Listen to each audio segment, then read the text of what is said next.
On a crisp autumn morning, the old yellow school bus pulled up in front of Crestwood High, the most prestigious high school in the West Ridge area, a place reserved for the children of powerful families and those raised in silk and privilege. Dianal Johnson, a slender black girl with deep-set eyes and an old backpack strapped to her shoulders, was the last to step off. The cold wind swept through her curly hair, carrying the quiet wariness buried inside. This was the fifth school she had attended in just 3 years. She didn't hope for much, only that her final year would pass peacefully, without attention, scandal, or trouble. She wanted to live quietly, like a small leaf hidden among towering trees. But from the moment she stepped through the grand black iron gates of Crestwood High, Dianal knew that wouldn't happen. Unfamiliar eyes scanned her like X-rays. Clusters of students whispered as she walked by. Her natural curls, brown skin, and eyes that didn't lower. Each detail marked her as something out of place, in a world painted with unspoken white standards and inherited privilege. And at the far end of the hallway, standing amid the crowd like an untouchable symbol, was Lauren Mitchell, with golden hair cascading like silk, ice-cold eyes, and a half-smile that never truly reached her heart. When Lauren saw Dianal, she said nothing. She raised an eyebrow slightly as if noticing a strange ink stain on a perfectly white shirt. Just that single glance, and the battle had quietly begun. The first class dragged on like a thick layer of fog. Dianal chose a seat in the back row, where gazes rarely reached, where she could observe without being seen. She didn't speak, didn't smile, and didn't try to join any group. To most, her silence was just the habit of a new student. But to Lauren Mitchell, it was an insult. Lauren wasn't used to being ignored. Everything revolved around her at Crestwood High. Conversations, glances, and even the crowd's laughter. Dianal's quiet presence, the way she walked past Lauren without shrinking or bowing her head, wasn't shyness in Lauren's eyes. It was defiance. And so, the symphony of mockery began. Every time Dianal walked by in the hallway, giggles erupted, just low enough for teachers not to hear, but sharp enough to sting the ears. Whispers floated through the air like poisoned needles. Where do you think she's from? Has anyone checked if her uniform's even real? Guess that's how they dress in Chicago to feel tough. It came from the school's power trio. Lauren, the silent commander, Brianna, the venomous tongue, and Courtney, the watcher who magnified every wound. And it didn't stop there. In biology, Brianna accidentally knocked over the specimen on Dianal's desk. Courtney pretended to apologize, then giggled behind her back. The class watched. No one spoke. Silence was its kind of complicity. But what irritated Lauren the most was Dianal's lack of reaction. No anger, no retort. She lowered her head, cleaned up the mess, and continued working as if nothing had happened. Lauren watched from across the room, her smirk slowly fading. Deep down, an ember of frustration began to flare. Who does she think she is, pretending the world can't touch her? A thought sparked in Lauren's mind. Dianal needed a reminder that no one stayed outside the game's rules at Crestwood High without paying the price. From the hallways to the classrooms, from the cafeteria to the gym, every step Dianal took at Crestwood High was shadowed by scrutiny and judgment. The eyes that followed her weren't curious. They were waiting for that single moment of weakness to pounce. But what disappointed Lauren and the crowd around her was this. That moment never came. Dianal didn't talk back. She didn't react. She moved through each school day with an almost unnerving calm. She quietly entered the classroom every morning, set down her backpack, and took meticulous notes. During breaks, she sat alone in the corner of the library, reading, like the world around her couldn't reach her. She didn't try to make friends, but she didn't hide either. Dianal existed in a way that made it impossible to dismiss her, no matter how badly people wanted to. Lauren watched her every move, first with smugness, then confusion, and eventually unease. Why doesn't she react? Why isn't she afraid? To Lauren, every newcomer had to learn submission. But Dianal rendered all Lauren's efforts meaningless, without saying a single word. And in that silence of the black girl, who wouldn't flinch, there was something more terrifying to Lauren than any outburst could ever be. It was the refusal to acknowledge power. Someone who stayed quiet, but never bowed. That, to Lauren, was more dangerous than any rebel. The more she watched, the more Lauren felt it. She's not like the others I've broken. She's a block of ice, unshattered, unchipped, and completely unmoved. That silence, the same silence the entire school mistook for weakness, was in fact a declaration of war. That afternoon, the Crestwood High cafeteria was as packed as ever. The clatter of utensils, bursts of laughter, and the shuffle of shoes echoed off the polished tiles, until everything seemed to pause the moment Lauren Mitchell entered. She strode through the rows of tables like a queen taking the stage. Brianna and Courtney flanked her sides, giggling and whispering about meaningless things, but their eyes never left their target, Dianal Johnson. In the far corner of the room, Diana sat alone, quietly eating her lunch. She didn't look up, didn't acknowledge the crowd, but she felt the shift in the air, not the noise itself, something more profound, a change in the rhythm of power, slowly closing in around her. Lauren approached a glass of crimson grape juice in hand. It was all choreographed, every step, every glance. She stopped before Dianal's table and tilted her head with mock curiosity. Sitting all alone, doesn't it get lonely? Without waiting for an answer, Lauren accidentally tilted her glass. The dark liquid spilt across the lunch tray, soaking the napkins and splashing a few drops onto Dianal's crisp white uniform shirt. Soft laughter rippled through the cafeteria. Phones lifted in silence, recording. Eyes waited. The air thickened, tense with the expectation of an explosion. But the explosion never came. Diana calmly lifted her spoon and placed it down. She stood up and quietly gathered her ruined tray, every motion precise, as if she were trying not to spill another drop. She walked to the trash bin and disposed of the soiled meal. Not a word, not even a glance at Lauren. When she returned, she slung her backpack over one shoulder and briefly looked at Lauren. It wasn't anger. It wasn't humiliation. It was calm, like someone watching a rusted lighter try to melt a glacier. The cafeteria went completely silent. The laughter died in midair, and for the first time, Lauren felt something she had never tasted before. Unease, because she hadn't just lost control of the moment. She let the girl she thought was the weakest in the room make her afraid. That night, the small house at the end of the street was tranquil. Diana curled up on the worn-out sofa, the soft yellow glow of the lamp casting a somber light across her face. On the table lay her school uniform, still bearing a faint reddish stain, a mark no one else would grieve over but her. Her father, Marcus Johnson, had just returned from the dojo. He still carried the familiar scent of sweat mixed with old wood. Once a celebrated fighter and pride of Chicago, Marcus had long stepped away from the ring, but never from the battle to preserve his daughter's dignity. He sat beside her, eyes gentle but shadowed by worry.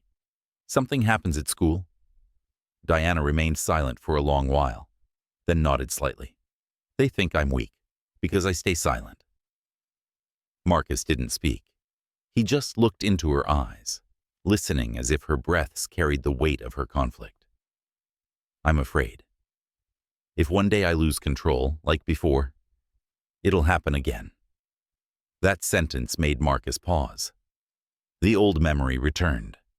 Her previous school, the accident, the injured girl, the quiet departure that followed. A scar invisible to others, but etched deep inside Diana. He gently squeezed her shoulder, his voice dropping low, firm, but warm. Dianal, you didn't start this fight, but you have to be the one to end it. Diana looked up, her eyes watery but slowly hardening with resolve.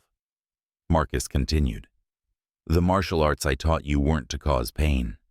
They're to remind you that real strength isn't in the punch. It's in the ability to hold it back when your heart is on fire. But restraint doesn't mean surrender." The room fell silent again. Only the ticking of the clock and their heavy breaths remained. But something in Dianal had shifted.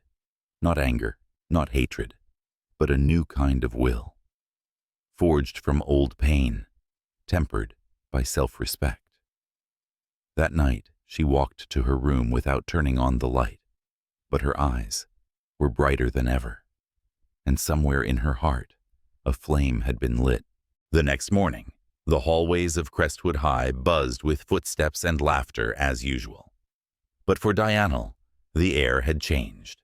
She walked with her usual calm, but inside, everything had quietly shifted. As she neared her locker, she stopped. A plain white sheet of paper was neatly taped to her locker door, unmistakably written in Lauren Mitchell's distinct slanted handwriting. The bold, straight lines, cut like cold steel. After school? Behind the gym. Unless you want the whole school calling you a coward. Lauren Mitchell. Around her, a few students pretended to grab books, but all eyes were on her, watching, waiting. A few smirks began to ripple through the crowd, anticipating a reaction from the silent prey, but Dianal didn't flinch. She peeled the note off gently, folding it as if it were nothing more than an old bookstore receipt. Her face remained still, her eyes steady without the faintest flicker of worry. She slipped the note into her coat pocket, turned, and walked away, softly, like a breeze cutting through the eye of a forming storm. Those around her stayed frozen, stunned. No one had expected such poise to be the most precise response. Lauren, standing not far away, saw everything. She gave a thin smile, believing she had seized control. But inside, a quiet unease began to rise, because this time, Dianal hadn't bowed, hadn't dodged, hadn't disappeared. She had accepted, and Lauren understood. The game she had started had reached its final move. The afternoon sun slanted across the pavement behind the gym, usually a quiet corner. But today, it was the center of Crestwood High's attention. Students gathered more with each passing minute. No announcements had been made, but everyone knew. The show was about to begin. Lauren Mitchell had arrived early. She stood in the courtyard's center like a queen stepping into a scene she'd written herself. Beside her stood Brianna, Courtney, Zach, and Luke, names that carried enough weight to make most students tread lightly. Everyone anticipated a public humiliation. Whispers rippled like waves. Do you think she'll show? Or is she going to run like a coward?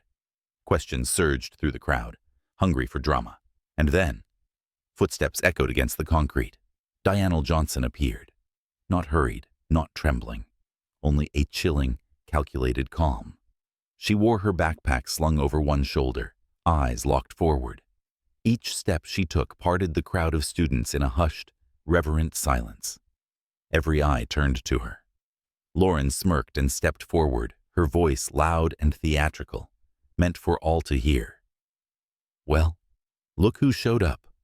Good. I'll make sure you never forget today. Diana didn't respond right away. She stopped before Lauren removed her backpack and set it gently on the ground. Then she lifted her head slowly. Her gaze was sharp, cold, and unwavering, cutting through Lauren's makeup and ego like a blade. I'm here, Dianal said steadily. And this time, it ends. No one said a word. The air thickened. And in that moment, every student at Crestwood High realized this wasn't just another bullying spectacle. This was a reckoning. The one who had manipulated power would finally face someone who refused to stay silent. Lauren scoffed with disdain. She turned and gestured for Zach, her older brother and the school's football team captain, to step forward. Beside him, Luke smirked, eyes gleaming with the thrill of watching a glorious takedown. Zach rolled up his sleeves and strode forward like a seasoned fighter. Tall, muscular, and confident, he had flattened more than a few classmates with a simple shoulder bump. The crowd held its breath, eyes wide, expecting the usual scene, the weak being crushed by sheer brute force. But Zach didn't know he was walking straight into a fight against someone trained since childhood by a former champion. As he charged forward, aiming to shove Dianal to the ground like he always did, she leaned sideways, letting the force pass her like water around a stone. In a fluid motion, she caught his wrist, turned with it, and used Zach's momentum to send him crashing to the ground. Thud. The heavy slam echoed across the courtyard like thunder in a quiet storm. The crowd froze. Zach lay stunned for several seconds, his wide eyes filled with disbelief. A girl, half his size, had thrown him completely off balance. Lauren's eyes widened in shock. Without thinking, she turned to Luke. "Do it." Luke nodded and lunged like a wild animal, fists clenched, his face twisted with rage. But like Zach, he never stood a chance. Diana waited for the precise moment. As his punch closed in, she stepped back, spun, and locked his arm in a tight joint lock. Luke collapsed, groaning in pain, his knees hitting the ground. In under 2 minutes, 2 boys who had once ruled the school through fear were on their knees, defeated by the girl everyone had once dismissed as the weak one. Around the courtyard, mouths hung open. No one spoke. No one laughed. All eyes now turned to Lauren Mitchell. And for the first time, she had no orders to give. Nothing was left to prove she was still the queen of Crestwood High. Lauren stood frozen. She had never seen Zach lying motionless like that. Luke was still groaning, clutching his arm. The pawns she once used to control all of Crestwood High now lay scattered across the schoolyard. Useless, broken pieces. And it was all because of Dianal. No allies, no threats, no shouting, no raised fists. Only absolute control, a strength drawn from within, forged through discipline Lauren had never tried to understand. But Lauren's ego hadn't died yet. She clenched her jaw, eyes flaring with rage and desperation. No longer able to keep up her polished facade, Lauren screamed and lunged from behind, attempting to shove Dianal with everything she had. A dirty, reckless ambush born from the bitterness of someone who'd lost everything. But this time, Dianal didn't even need to see it coming. The instant she sensed the rushed footsteps, she turned, intercepted the attack, and locked Lauren into a controlled hold, immobilizing her with precision. No pain, no revenge, just a lesson. Diana leaned in, whispering into Lauren's ear, quiet enough for only her to hear, yet heavy as a sentence passed. "You were never strong, and you'll never control me." Lauren froze, not because she was restrained, but because the truth had just been laid bare. Undeniable, inescapable. All the power she thought she had was an illusion, a sandcastle built on the fear of others. And now, with a single look, a single sentence, Dianal had torn it all down. When she released her, Lauren staggered backwards, eyes blank, head bowed low. She didn't dare look around. She didn't dare meet the eyes of the crowd watching her unravel. No one clapped. No one cheered. Only a heavy silence hung in the air, reserved for those who once ruled through fear, and now had nothing left. Lauren walked like a hollow shell. Zach was gone. Luke, too. Brianna and Courtney had quietly slipped away behind her, avoiding eye contact. She moved through the schoolyard like a stray, no longer trailed by hurried footsteps, no longer met with admiring or fearful glances. All that remained were averted eyes and whispers that cut deeper than any blade. She lost. Lauren Mitchell is finished. Each word sliced through the proud armor Lauren had worn for 3 long years at Crestwood High. She had once believed that power was eternal, that fear was invincible. But now, that throne, built from insults, cruel laughter, and the bowed heads of others, collapsed in a single afternoon, not by anyone else, but by a girl who never screamed, threatened, or showed off. Dianal Johnson, who never sought victory, only peace. And that, precisely, is what made her victory so undeniable. As Lauren struggled down the hallway, once her kingdom, Dianal remained in place, breathing calmly. No smile, no pride. She wasn't rejoicing because she understood. This wasn't a fight. It was an inevitable end. Diana didn't need applause, but from that day forward, everyone at Crestwood High knew. The era of fear was over, and true power didn't lie in controlling others, but in defending yourself without losing your conscience. That day, lunchtime at Crestwood High unfolded in a tranquil atmosphere. There were no overpowering laughs, no averted gazes like usual. Everything felt like it was waiting for a reckoning, or perhaps for closure. Lauren Mitchell sat alone at the end of the row, the table she once forbade others from approaching. She didn't look at anyone. Her lunch tray sat untouched, chopsticks trembling in her fingers. The cafeteria was crowded, yet there was a bubble of chilling silence around Lauren. No greetings, no questions. Brianna and Courtney now sat far away, pretending to be lost in their phones. Zach hadn't shown up at all. Lauren had lost everything. And then, amid that stillness, the sound of footsteps broke through. With a lunch tray in hand, Dianal Johnson walked toward the empty table. All eyes turned to her in an instant. No one dared breathe too loudly. Everyone waited. For humiliation, a warning, a triumphant declaration. But Diana placed her tray down, softly. She didn't sit. She didn't look around. She looked straight at Lauren, calm, without anger, without gloating. And then she spoke, her voice quiet, but somehow echoing across the packed cafeteria. This is over. Lauren looked up, eyes red, hands shaking. She couldn't form a single word. No one laughed. No one whispered. All of Crestwood High witnessed something they had never seen before. The victor, offering peace first. Diana didn't wait for a response.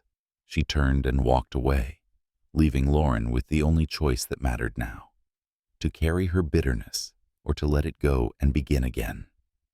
And from that moment on, the school understood. Forgiveness isn't a weakness. It is a form of power that can never be conquered. The next day, sunlight filtered through the old glass windows of Crestwood High, carrying an unfamiliar air. No one said it aloud, but everyone could feel it. The school had changed. Lauren Mitchell, the name that once silenced entire hallways, now walked alone, no longer surrounded by flattery or fearful glances. In their place were sidelong looks, quiet avoidance, and eyes that met hers only to look away quickly. The power Lauren once held had collapsed, but the one who had replaced her never sought that throne. Dianal Johnson, the girl once labeled not meant for this place, still sat at her usual lunch table. They still walked through the halls quietly as if nothing had changed. No one dared to bully her anymore. But what made people respect her wasn't her fists. It was her unyielding spirit and her unconditional kindness. Some students began to change, not out of fear, but because in Dianal they saw a new model of true strength. A strength that didn't come from intimidation, but from standing firm in one's values amid the blind games of power. At one corner of the hallway, Lauren watched Dianal from afar, not as a rival anymore, but as someone she once tried to break and ultimately learned the most from. Crestwood High was never the same again. The change didn't come from a new principal or a parent meeting. It went from a girl who once only wanted to quietly survive.